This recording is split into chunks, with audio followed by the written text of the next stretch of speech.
Subscribe now and press the bell icon. Never miss an update.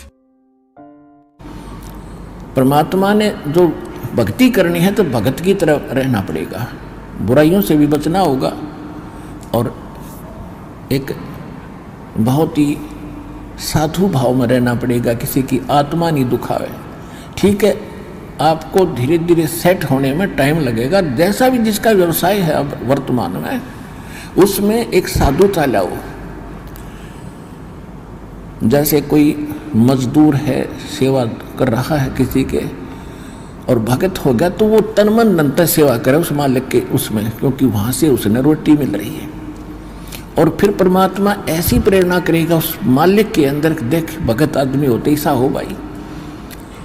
कोई चीज़ पड़ी रहो घर में, उसके लिए मिट्टी समझे, चाहे पैसा हो चाहे सोना हो, कुछ भी हो, अपनी मिली हुई दो रोटी यानी दो जो दिहाड़ी मिलती है उसमें संतोष सब्र करके देखा कितनी इज्जत बनेगी उसकी, और कितनी विनम्रता और उसके प्रति सद्भावना और उसका आदर बनेगा उस मालिक के हृदय में।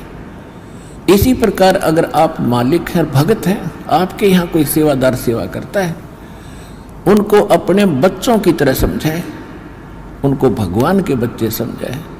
वो बालक सेवा कर रहे हैं, भगवान के बच्चे हैं, उनको प्यार दे और उनके साथ कोई ऐसा गलत बर्ताव नहीं करे। और फिर कुछ दिनों में उनके दिल में ऐसी भावना होगी, परमात्मा दोनों तरफ रोल करता है, जब हम मालिक के अनुसार चलेंगे। फिर उन बच्चों में भी, उन सेवादारों में भी ऐसी भावना भर देगा भी हमारे जैसा नालायक नहीं, इसे ऐसे भले आदमी के घर में रामून 21 कराएंगे, सेवा में मजदूरी में 21 काम कराया करेंगे भाई। तो इस तरह कितना अच्छा माहौल बनेगा। और हम जैसे मालिक तो समझता है कि न पैसे दो 100 रुपये और काम खींचूँ 1000 का, और मजदूर क्या समझते हैं, रुपये लेवा 500 और काम करा 100 रुपया का। दोनों की नीयत खराब और दोनों दुखी, कर्म भी बिगड़े, टेंशन बनी रहे। तो इस प्रकार हमने अपने इस अंतःकरण के अंदर एक साधु भाव लाना पड़ेगा, और तब हम देखना आपका वातावरण कैसे बदलने लगेगा, कैसे बदलने लगेगा, पूछो मत। तो तब हम यहाँ भी सुखी होंगे, आपको चिंता नहीं रहेगी कि वहाँ सेवादार सेवा कर रहे हैं, वो अपने तन मन धन से सेवा करेंगे, भगवान से डर के। वो भगवान से डरने वाले हो जाएंगे, फिर बातें खत्म हो जाएगी। अब तो आग लगी पड़ी है, रिश्वत ले ले, यूँ ले लूँ, फलान करूँ, जब करूँगा तेरा काम धर दे 500 रुपये, और उधर से 500 ले लिए, डॉक्टर के जाकर 1000 लग गए, वो 500 भी गए, 500 अपनी तनख्वाह में तो गए। अरे वो पाप कर्म जो कह दूँ धरे के धराए रहेंगे, फिर गधा बन कर पूरे करेगा जिससे रिश्वत ली है। तो इसी विघ्न में पैर दो मत, ये भगवान बताना चाहते हैं।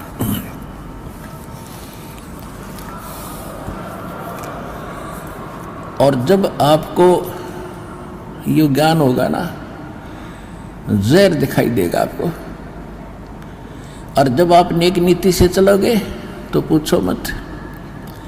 अब दास बहुत देखता है, एक छोटा सा बच्चा ने बोला जी 55 रुपये पाए मैंने पड़े।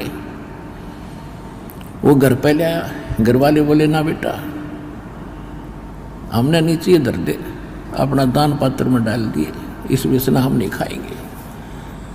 अब देख जिसके गिरे थे उसको पुण्य हुआ, अब यहाँ पर भंडारे में लग गए।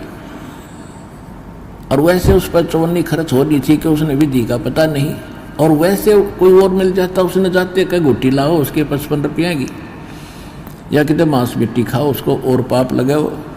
तो इस प्रकार हमारी नीत साबित होगी, भगवान खुश होगा, और जब भगवान खुश होगा तो फिर कमी नहीं रहेगी। हमने परमात्मा को प्रसन्न करना है, और परमात्मा प्रसन्न होगा तो फिर कमी किस चीज की, फिर तो क्या बताते हैं परमात्मा, साईं इतना दीजियो जामे कुटुम समावे, हम भी भूखे न रहे, अतिथि न भूखो जावे। इससे अधिक मांगना इस काल की जेल में, हमारी महामूर्खता है कि इतना ही मांग लो बस तुम, इसमें सब कुछ मिलेगा।